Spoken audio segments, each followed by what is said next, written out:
Bismillahirrahmanirrahim. Today we are going to discuss about network devices, hub, switch and router.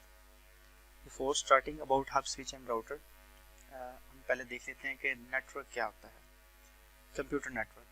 A network is a set of computers sharing resources located on and provided by network nodes. Basically हम बात करें computer network की, तो computer network is combination of two or more devices that are used to share resources.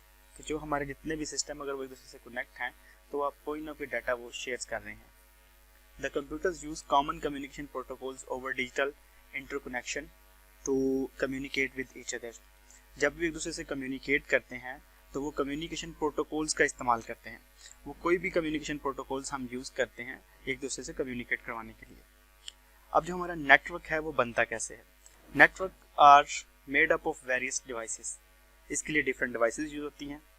Computers, सबसे पहले हमारे computers use होते हैं. हमारे पास कोई ना कोई नोड होने चाहिए.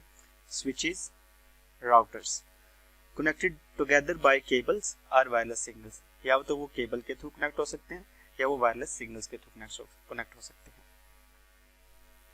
अभी हम अपने देखते हैं कि डिवाइस, सबसे पहले हमारी डिवाइस जो हब है, हब किस तरह वर्क करती है और हब है क्या. A hub sends data to all computer which are connected to it because it cannot recognize the source or intended destination of data. अब हमारा हब क्या है? Send data to all computers. ये बेसिकली हमारी hub है. अब जो भी हमारे पीसी या सिस्टम इसके साथ कनेक्ट हैं, अगर एक जो पीसी है वो डाटा सेंड करता है तो सब डिवाइसेस को जो है वो डाटा सेंड कर देगा. क्यों? क्योंकि ये एक तो सोर्स अपना मैक एड्रेस को लर्न नहीं करती और ये एक डमी डिवाइस है. अब antique and dummy device can not store MAC address. अब जो हब है वो एक एंटीक डिवाइस है, सबसे पुरानी डिवाइस है और इसे हम डमी डिवाइस भी कहते हैं क्योंकि ये मैक एड्रेस को स्टोर नहीं करती. और बेसिकली ये लेयर 1 डिवाइस है, फिजिकल डिवाइस है. और इसके ऊपर जो हमारा डाटा ट्रांसफर हो रहा है वो या तो इलेक्ट्रिकल सिग्नल्स के थ्रू हो रहा है या बिट्स के थ्रू ट्रांसफर हो रहा है. और सबसे अगली बात जो है वो है हाफ डुप्लेक्स. ये हाफ डुप्लेक्स है. हाफ डुप्लेक्स मीन्स जब भी ये पीसी किसी से इंटरेक्ट करना चाह रहा है तो ये या तो डाटा सेंड करेगा या रिसीव करेगा. एट अ टाइम ये सेंड और रिसीव नहीं कर सकता. हाफ डुप्लेक्स मतलब वन वे कम्युनिकेशन इनके अंदर होगी. Single collision domain. अब सिंगल कोलिजन डोमेन बेसिकली क्या है? फॉर एग्जांपल ये हमारी हब है, इसके अंदर हब के अंदर हमारा एक रूम है और रूम का ये फ्रंट डोर है. अब रूम के अंदर डिफरेंट डाटा पड़ा हुआ है लेकिन एट अ टाइम सिर्फ एक ही उससे आउट हो सकेगा. इसलिए कहते हैं कि सिंगल कोलिजन डोमेन है कि ये अगर यहाँ पे हम डिफरेंट डिवाइसेस को डाटा सेंड करना चाहें तो at a time different devices को सेंड नहीं होगा. एट अ टाइम सिर्फ एक डिवाइस को सेंड होगा. ब्रॉडकास्ट डोमेन है. ब्रॉडकास्ट डोमेन किस तरह वर्क की जो हमने पहले बात की अपनी डेफिनेशन के अंदर. तो ब्रॉडकास्ट डोमेन ये है कि जब भी ये पीसी इस सर्वर को डाटा या इस सर्वर से डाटा फेच करना चाह रहा है या सेंड करना चाह रहा है तो जब भी ये कोई डाटा सेंड करेगा तो सारी डिवाइसेस के ऊपर इसका ब्रॉडकास्ट हो जाएगा. अब हब की 2 टाइप्स हैं, passive hub and active hub. Passive hub देख लें तो पैसिव हब जो है वो विदाउट यानी कि वो इलेक्ट्रिक के बगैर होगी. इसके अंदर आपको कोई भी सर्किट्स के साथ अटैच नहीं करना पड़ेगा. लेकिन एक्टिव हब के लिए हमें इलेक्ट्रिसिटी की जरूरत होती है. इसको हम ऑन करते हैं बेसिकली. आई होप सो आपको हब के बारे में पता चल गया होगा. नंबर 2 डिवाइस जो हमारी है वो switch. Switch basically layer 2 device है. स्विच भी हब की तरह क्या है, हमारे कम्युनिकेशन के लिए इस्तेमाल हो रही है. हमारे डाटा को एक जगह से डिफरेंट डिवाइसेस के अंदर कम्युनिकेट करने के लिए इस्तेमाल हो रही है. इस switch can break up collision domain. जो स्विच है वो क्या करता है, कोलिजन डोमेन को ब्रेकअप करता है. अब हमने हब में देखा तो हमारे पास सिर्फ सिंगल कोलिजन डोमेन है कि अगर हम ये पीसी अगर इन 2 को सेंड करना चाह रहा है डाटा, इसको और इसको, तो ये सिर्फ एक को सेंड कर पाएगा, 2 को नहीं होगा. लेकिन स्विच क्या है कि अगर ये 2 को डाटा सेंड करना चाह रहा है तो ये 2 को भी डाटा सेंड, अगर आल को सेंड करना चाह रहा है तो आल को डाटा भी सेंड हो जाएगा. इसलिए कहते हैं कि जो स्विच है इसने आके ब्रेकअप कोलिजन डोमेन को खत्म कर दिया और ये फास्टली काम कर रहा है. Each host is on collision domain.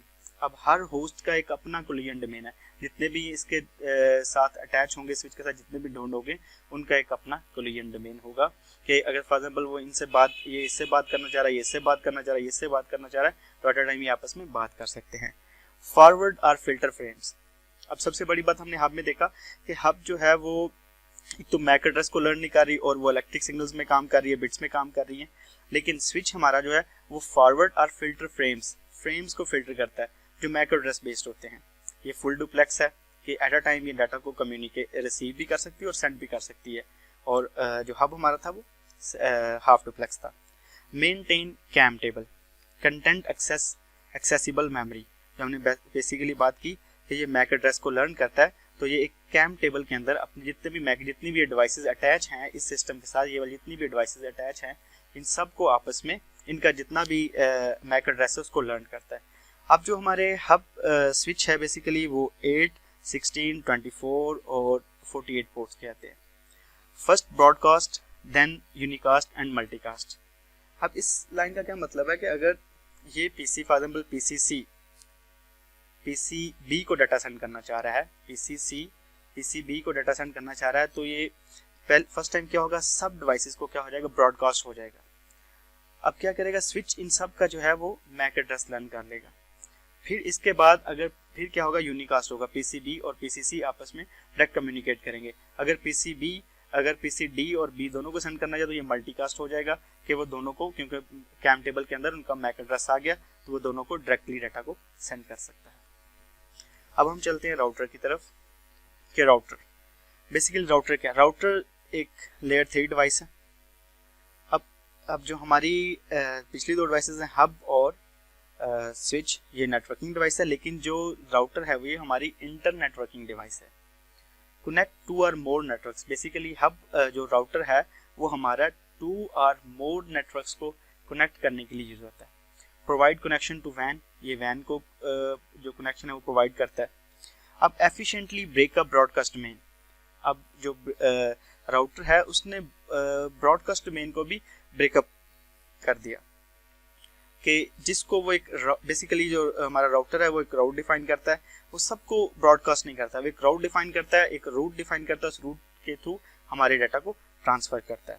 Send packets with A destination IP address, अब जब भी इनके थ्रू राउटर के थ्रू डाटा सेंड होता है तो इसमें आईपी एड्रेस हमारा यूज होता है, और हमारे क्योंकि हमारे स्विच के अंदर हमारे मैक एड्रेस यूज हो रहे हैं, लेकिन आईपी हमारे जो इसका राउटर है इसके अंदर हमारे पैकेट्स यूज हो रहे हैं। और पैकेट्स बेसिकली किस पे बेस होते हैं, पैकेट्स के अंदर हमारा डेस्टिनेशन और सोर्स का आईपी एड्रेस होता है।